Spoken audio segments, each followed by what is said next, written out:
Welcome to the Stay Spicy podcast, where we have honest, fun, and spicy conversations about being your authentic self. Welcome back to the Stay Spicy podcast. Oh, we are in season 3, talking about entrepreneurship, talking to women entrepreneurs, and today is going to be extra spicy. We were just talking about how I dressed for today's entrepreneur. We'll unveil exactly what she does in a second. But if you are watching us, my top might be a little bit of a giveaway. It's funny because when people hear our company name, our podcast name is Stay Spicy, I often get the question of, oh, is it about sex? 100%. Yes. I'm like, no. Could be. But today it is, kind of. We're going to be talking about sensuality, sexuality, and yeah, a little bit of sex. Let's talk about sex, baby. Let's talk about you With Chelsea. and me. With Chelsea. Oh, yes. That was a missed opportunity on my part. Record. Yes. Yeah. So today we have a really cool guest. Yes, cool we person. have the amazing Chelsea Manny. And Chelsea Yes. is the founder of Anastasia's Bedroom. And that's an online boutique. And that's definitely more than just a place to shop. It's a place, and it says, you say on the site, it's a space to explore, to play, and to find joy in the little luxuries that make you feel alive. So welcome Yes, to the indeed. podcast. Thank you. Chelsea. Nice. I'm so happy to be here. This is so exciting. Thank you so much for having me. So we started, this started as a small spark of inspiration. And I mean, your business has blossomed into a collection of lingerie, loungewear, intimacy essentials, and it's all designed to make you feel as good as you look. Yes. Now tell us a little bit about your business and how it all started for you, Chelsea. Okay. So Anastasia's Bedroom is a confidence-centered lingerie and intimacy boutique. So the main thing that we focus on is making women feel good, irresistibly themselves, and just good, essentially. Right. And I sell lightly loved and new treasures on websites, through my website, through markets, and through community collaborations. So it's all about women coming to a place, essentially like coming into my bedroom, finding stuff they like or can bring to their own bedroom, which makes them essentially Or to a feel podcast good. recording. Or to a podcast recording. I mean, people do wear lingerie out of the house these days. They can wear long maxi slips or beautiful teddies underneath their blazers, which I love. So it's a space for women to come, play, feel good, and explore. Amazing. It's just beautiful things. And yeah, I am wearing one of the pieces from Chelsea's store today. And the ladies here told me that people do wear lingerie under blazers, that's right. a thing. So I was hoping I wasn't being punked and that if it's not, I'm starting it. No, it looks It's one of great. my favorite looks. Yeah. Honestly. It just feels great. It's yeah. sexy. And even like for bedtime, right? I hate wearing pajamas because I feel like I'm going to be suffocated, but it's nice when you wear something nice and like satiny, silky, and it's for me. Yeah. I think that's the point, right? Yes. Is I feel like lingerie is for me. Absolutely. It's for the person that's putting it on. And to me, it's for when you put it on and it's that feeling that comes with putting something on and getting a glimpse of yourself in the mirror and being like, ooh, like that looks hot. I feel good. I feel confident. And it really comes down to that individual feeling great in their own skin and feeling confident. Why lingerie? Like, how did this all start? Oh, well, it started with the name Anastasia. The name Anastasia's, I'll just give you guys the whole lowdown. Yeah, give us the whole story. So I was in a yoga class one day and I was in a position where I just wanted to go back to one of the happiest times of my life, which was Anastasia's, the restaurant I used to work at ages ago when I lived in Surrey. I grew up there almost, and I feel like I gained my confidence at that restaurant from ages 14 to about 19. I worked there. I loved it. I made some solid friends. I learned so much about myself. So it started with the name Anastasia's, and then just through my love of lingerie, wanting to support women-owned businesses, and really wanting to bring that confidence to other women is where the lingerie came in. And then the lingerie turned into not only lingerie, but loungewear and intimate essentials, anything from intimacy pillows to lubricant to toys. And that's kind of how the whole idea came. So it's been about a year since the idea came into my head, and then I launched in November, and now here we are. I have a website, I do markets, I try to bring the confidence out into the real world by little moments of self-love that women can purchase, and then hopefully have a nice moment when they bring it home and put it on. So you don't have a storefront. You have it online. You do markets and out of your home. How do you find women are responding to that? It's a different model, right? Is, and it's really my dream was to have a storefront. I still have that dream. It's really alive in my mind, and I always try to put it out there. But I feel like there's a really big shift these days of shopping online. People being very comfortable with online shopping, including myself. Like I've bought everything online. So I think people have taken it very well, and the fact that I do go to markets, people can see me, talk to me. I'm happy to help people figure out what they want, and I like to listen to feedback. I love hearing what people have to say, what would make things work better, and I'm really in the community trying to engage with everybody and try to just put myself out there as much as I can. Yeah. But you're such a warm and inviting person, and so I feel like, in this space, you would make a person feel safe, and that it doesn't have to be a storefront. And I kind of love that it isn't. I mean, on your Instagram, you always talk about like, come play in our bedroom, and it's very personal. And I think that that's the point. And I see that women in these spaces that are owning these businesses approach it so differently. It's not that lingerie is new, or even things like boudoir photography, but I think what's new is actually women-led businesses in that space. And at least I perceive that the way it used to be is that this was for someone else's consumption. That photos, sexy photos of us, lingerie, all these things were for someone else's pleasure. Whereas when women run these businesses, it's like, no, this is for us. Yes. And so maybe tell us a little bit about your vision, how you want to change people's perception of these things, and how that factors in. I think it's very important for women to run these types of businesses, because essentially it's for us. We're the first ones that have to put it on. We're the ones that have to feel good in it. And that's where the confidence and everything comes through, I believe. Yeah, I think that's a really good point. And I think that the conversation around sex has really changed.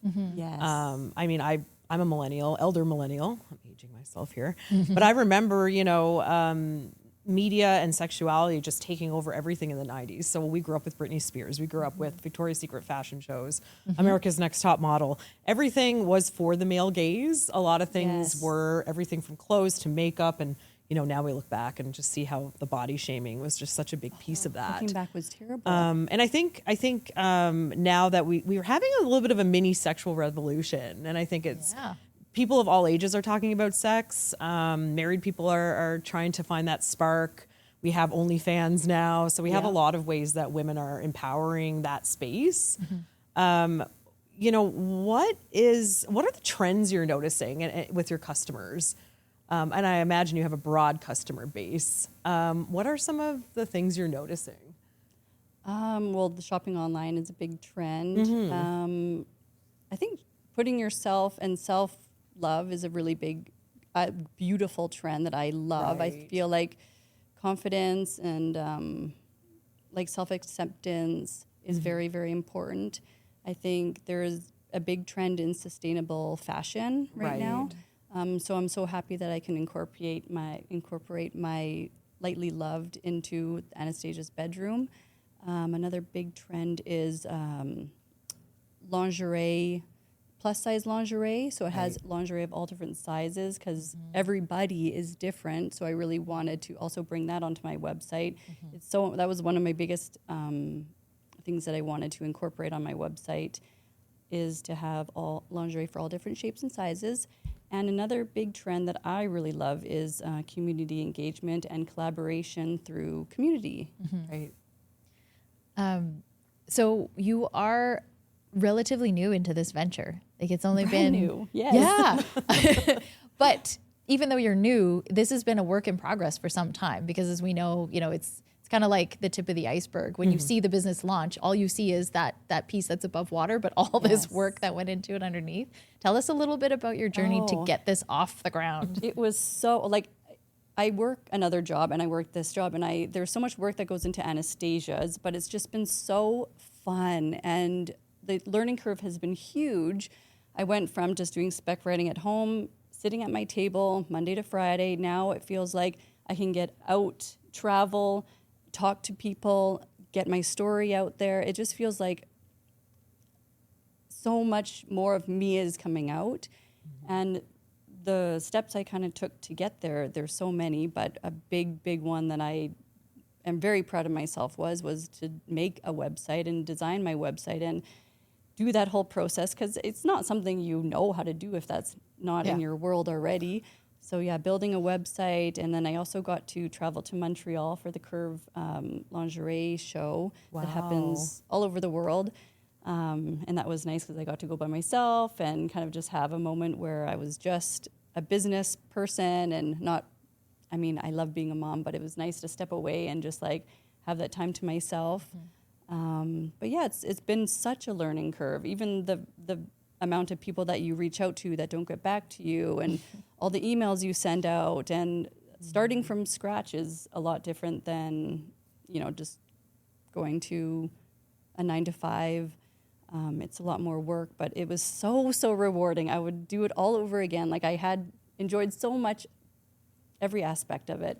The learning, the growing, the building, the connecting to people, the reaching out to other people in the community, like 12 Petal Botanical, Jeanette. So it was just been so much fun. I've had so much fun doing this business. It's just been so great. That's another aspect too that's unique about, I would say how you and probably how women in general approach business is we tend to be quite collaborative and don't really see each other as competitors.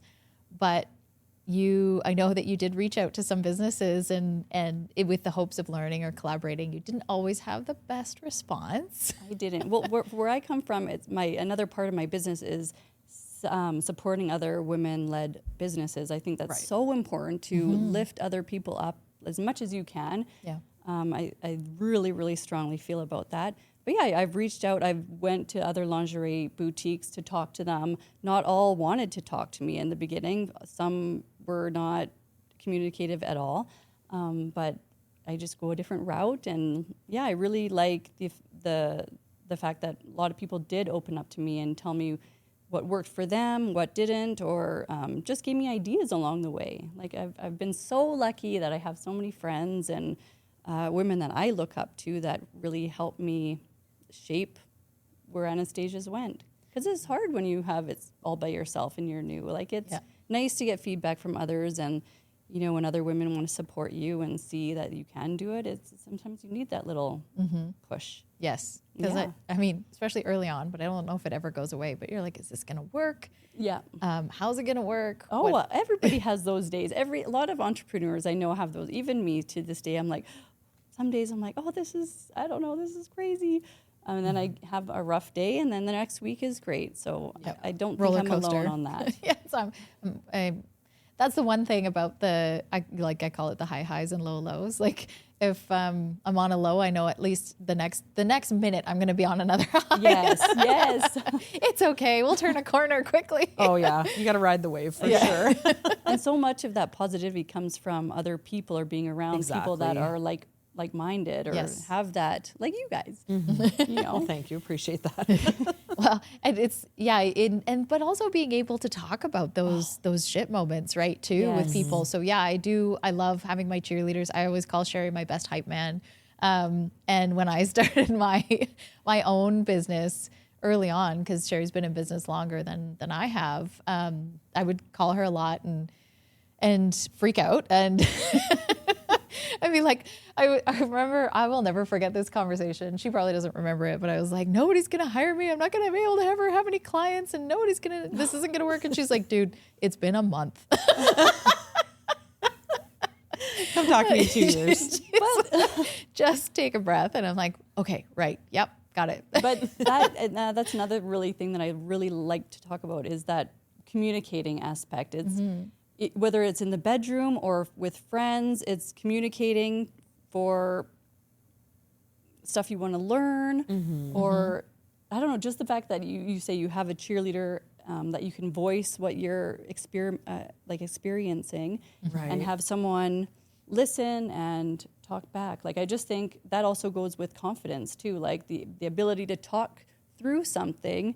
And I mean, that can be anything, but it really ties back to being confident enough to like take that step.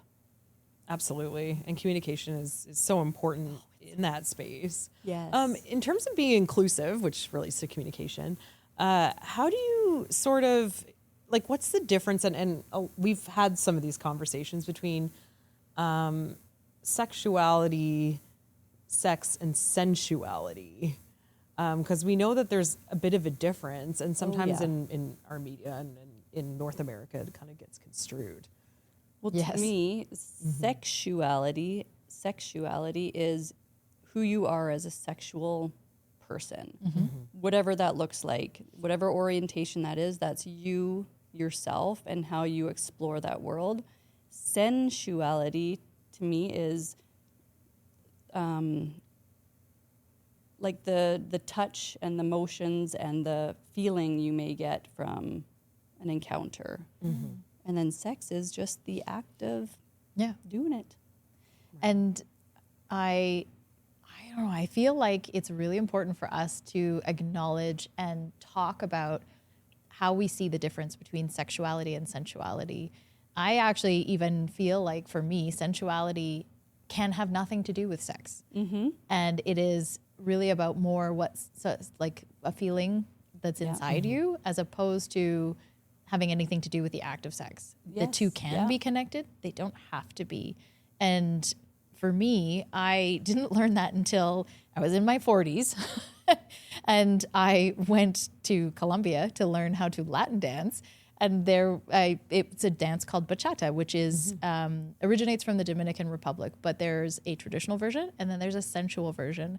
And I will never forget filling out this questionnaire about, my dance experience, which was none. And then they're like, which one do you want to learn? And I don't know where this came from, but in my head, I was like, oh God, not the sensual one. I don't know where I started clutching my pearls from, says the girl who's wearing a lace red teddy. And then I got there, and then they said, okay, so you want to learn the traditional? I said, you know what? Just teach me whatever. I want to learn it all. And I started doing these body movements, body rolls, body isolations, and feeling the music. And I just will never forget that feeling that came over me, where my sensuality started to come out. And it was something I think I had like shamed and buried long ago. And there was this whole discovery process through that I realized that from a very young age, I have been a sensual person. Naturally, others sexualized it, and I became ashamed of it. And I think that these conversations we're finally having more openly in society, we have to talk about that, and that someone else's reaction to you, your sensuality, your sexuality, you, and what makes you feel good is a them problem. It 100%. Is not a you problem, and you don't have to change anything about yourself. And I made a commitment to myself at the end of that trip that I was going to bring that back with me and never let it go again. I love that. And regardless of it had nothing to do with how I looked, right? What size I am, what I was wearing. It was more of a feeling that came from within. Yes. And I feel like that really is part of the brand of your business and your store and what you bring to the table. Absolutely. It ties to sensuality. It can also tie to sexuality and sex. It can tie to my business can really tie to all three of those. But I love that you discovered that, and you had that feeling of like, I don't want to suppress it anymore, because I really think everyone has a sexual and even a sensual side. Like we all have that in us. And maybe without knowing, we've tried to bury that, or maybe even thought it was taboo. But I really think that side of people is such a beautiful thing to explore, talk more about, bring more out of. And it can really all start with coming to my bedroom and exploring Anastasia's bedroom and feeling safe in a place that you can play, explore, feel good. And we're all here to support that and welcome that. And so you're at markets, you mentioned. And I mean, not all necessarily like kink markets. You're at some like craft markets and different events. And so what kinds of reactions have you got from people? I've get every reaction I've gotten. Because you're walking down and you're like, oh, here's a knitted toque and a dildo. Okay, I haven't brought out the dildos. No. Or You do toys. have some toys sometimes on the That's table. for the Christmas market. That's the Christmas market. It's weird because sometimes I have to gauge what market I do bring out things in. But I've been pretty tame. I'm trying to keep it just to my lightly loved lingerie and maybe a few books. I have some Canadian writers that I have on my website. Oh, cool. And what else do I have? I have I bring lubricants sometimes, lingerie, books, stuff that I think that people won't be too. Not the fuck water. No. At her launch Is that a thing? Yes. At her launch party, she had bottles of it out, and I loved it, obviously. Well, I love lube. I loved, and now I'm in a world where I get to try different kinds, and I'm just enjoying all of it, really. But yeah, I am trying to create my own market that is a little bit more adult only, Right. XXX. That when you come, you're not going to be thrown off by maybe seeing a dildo, or it might be more of a adult only. So You don't come expecting macrame and no, there won't be any knitted scarves or anything there, but I'm hoping to have that out in March sometime. So keep an eye out for that. yeah.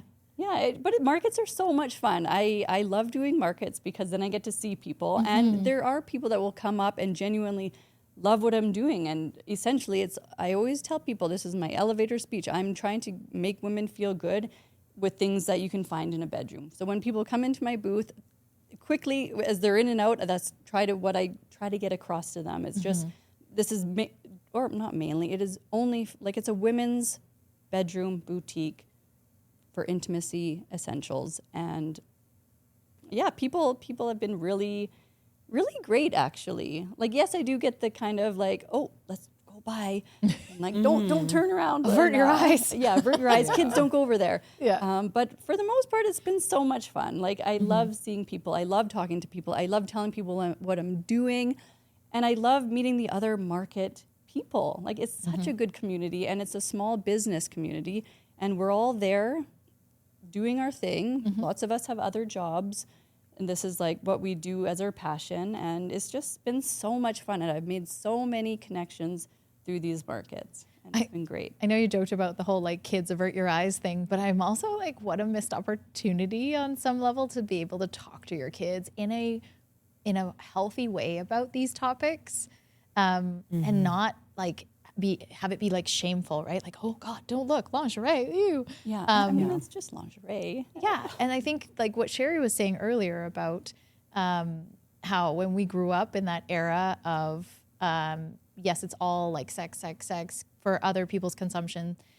It also was very secret and behind the scenes. Nobody talked about it. Everybody saw it necessarily, but even the nature of porn back then, right? It's all very secret and hide it on your laptop and all the things. And now it is a more forward facing conversation. It's less shameful. It's got layers to it as it should. And I think there's an opportunity to change things for these future generations about how they look at this, so that they don't have to go to Columbia on their 41st birthday or whatever and be oh, I am sensual and it's okay. Yes. And you have 2 boys. Yeah. So what an opportunity for them. I really Is it weird for them to have mom sell lube? And I don't think so. It's just a normal thing now in How our great house. is that? I know, and I really want to make sure that they're good with communicating. That's my big thing with them, is making sure that it's pleasurable for both people involved is another big one. And I really want to make young people realize that lingerie is not taboo, self-love is not taboo, confidence is not taboo, pleasure is not taboo. They're all beautiful things that we all experience and should experience.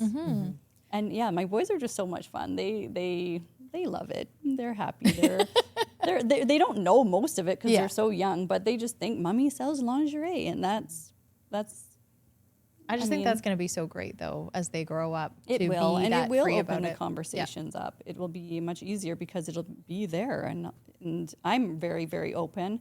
I'm a very open person to my kids and my friends, and I feel like what better way to share information than with people that you love and you're friends with and you feel safe with, and it's great to learn. It's a health conversation too, right? Yes. It's good for your mental health. It's good for your physical health.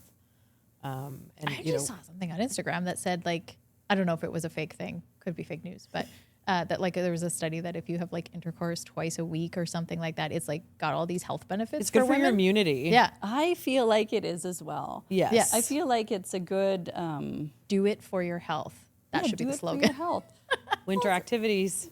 We're all looking for winter activities. And it's warm. good to explore different things. I feel like I've been with my husband for 10 years now, and now that I'm kind of dabbling in this new world of toys and lubricants, it's kind of opened up our world now, and I have to say it's so much better now than it was maybe 2 years ago that we get to explore these different items and try new things. And it all starts with a conversation, like if it's okay, or if you want to try this, or what do you think about this, or you know, it all comes down to like that first initial conversation, and just going from there. Conversations, like imagine that, having conversations with a partner But about these sometimes things. it's hard to communicate Yes. about certain 100%. things. Oh, like God, sometimes yeah. you think, oh, there's something wrong with me, or maybe I'm not doing this because there's something. Or it's just physical, Or, right? yeah. For the longest time, it's just physical. It's just getting together and doing the thing. But it's Yeah, and after you're yeah. with someone for a long time, you know, it's sometimes it's not both pleasurable on both sides. So it's nice to make sure that you can regroup, make sure both people are getting something out of it, you know. So yeah, it's been so much fun in so many different ways. I'm so thankful that I started this business, and I'm sure my husband is too. I was thinking that, admittedly. I was like, am I being Everyone great for wins. him?